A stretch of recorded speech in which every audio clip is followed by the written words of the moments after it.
Here comes Lean Jack. Here comes Bone Bear. How now, my sweetest creature of bombast? How long ago was it since I saw your own knee?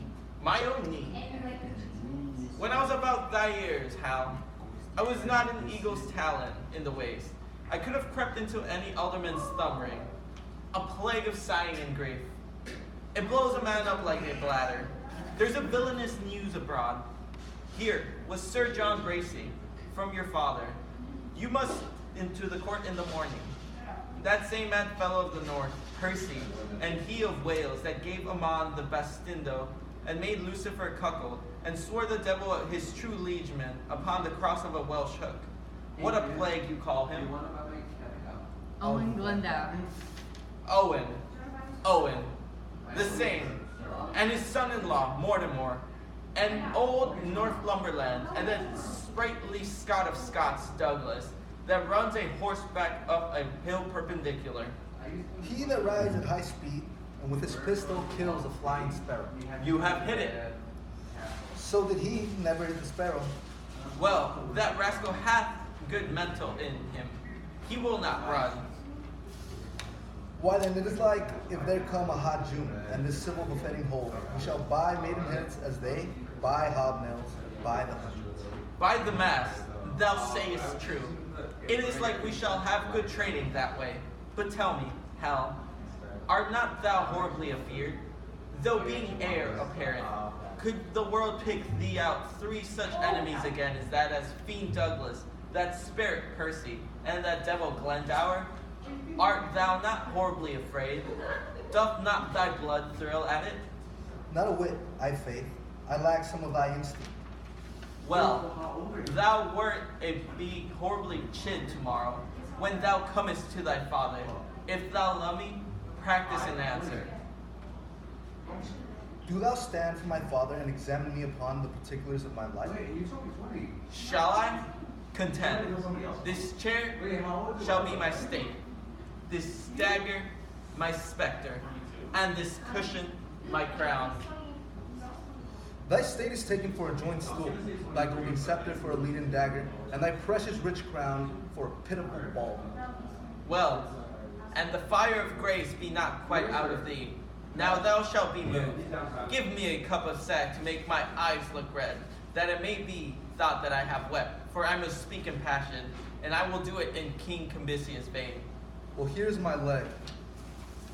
And here is my speech. Stand aside, nobility. O Jesu, this excellent sport fade. Weep not, sweet queen, for trickling tears are vain. O the Father, how he holds his countenance. For God's sake, lords, convey my tristful queen, for tears do not stop the floodgates of her eyes. O Jesu, he doth it as like one of these.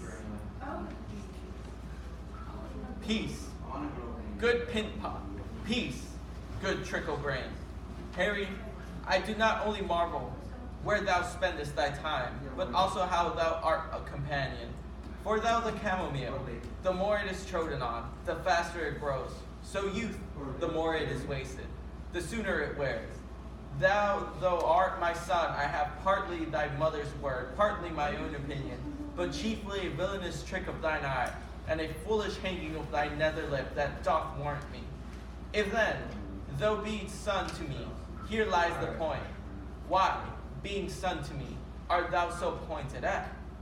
Shall the blessed Son of Heaven prove a mitcher and eat blackberries? A question not to be asked. Shall the Son of England prove a thief and take purses? A question to be asked. There is a thing, Harry, which thou hast heard of, and it is known to many of our land by the name of pitch. This pitch, as ancient writers do report, doth defile, so doth the company thou keepest. For Harry, now, I do not speak to thee in drink but in tears, not in pleasure but in passion, not in words only, but in woes also. And yet there is a virtuous man whom I have often noted in thy company, but I know not his name. What manner of a man? And it like your majesty. A goodly portly man, I faith, and a culprit, a cheery look, a pleasing eye, and a most noble carriage. And as I think, his age some 50, or byre lady. including the to 60, and now I remember me. His name is Falstaff. If that man shall be lewdly given, he deceiveth me.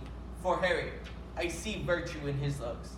If then the tree may be known by the fruit, as the fruit by the tree, then peremptorily I speak it.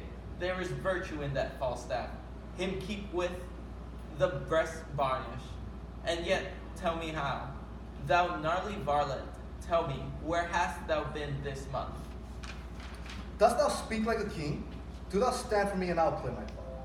Dispose me, if thou dost half so gravely, so majestically, both in word and in matter. Hang me up by the heels for a rabbit, succor a portler's hair. Well, here I am set. And here I stand. Judge, my masters. Now, Harry, whence come you? My noble lord, from East Cheap. The complaints I hear of thee are grievous. 'Tis blood, my lord, they are false.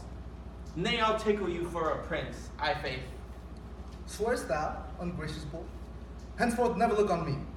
Thou art violently carried away from grace. There is a devil that haunts thee in the likeness of an old fat man. A ton of a man is thy companion. Why dost thou converse with that trunk of humors, that bolting hutch of beastliness, that swollen parcel of dropsies, that huge bombard of sack, that stuffed cloak bag of guts, that roasted man tree ox with the pudding in his belly, that reverend vice, that grey iniquity, that father ruffian, that vanity and years? Wherein is he good but to taste sack and drink it? Wherein neat and clean leaf but to carve a cape and eat it? Wherein cunning but in craft, wherein crafty but in villainy, wherein villainous but in all?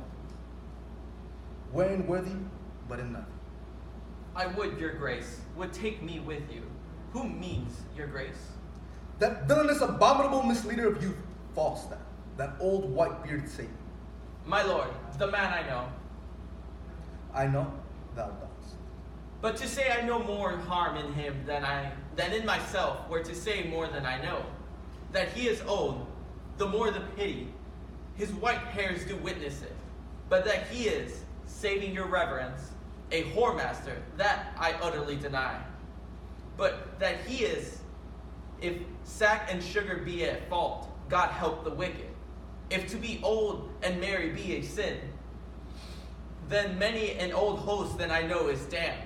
If to be fat is to be hated, then fair lean keen is to be loved. No, my good lord, banish Pito, banish Barlock, banish Poins, but for sweet Jack Falstaff, kind Jack Falstaff, true Jack Falstaff, valiant Jack Falstaff, and therefore more valiant being, as he is old Jack Falstaff, banish him not, thy Harry's companion. Banish him not, thy Harry's companion. Banish plump Jack, and banish all the world. I do. I will. And that's where it ends.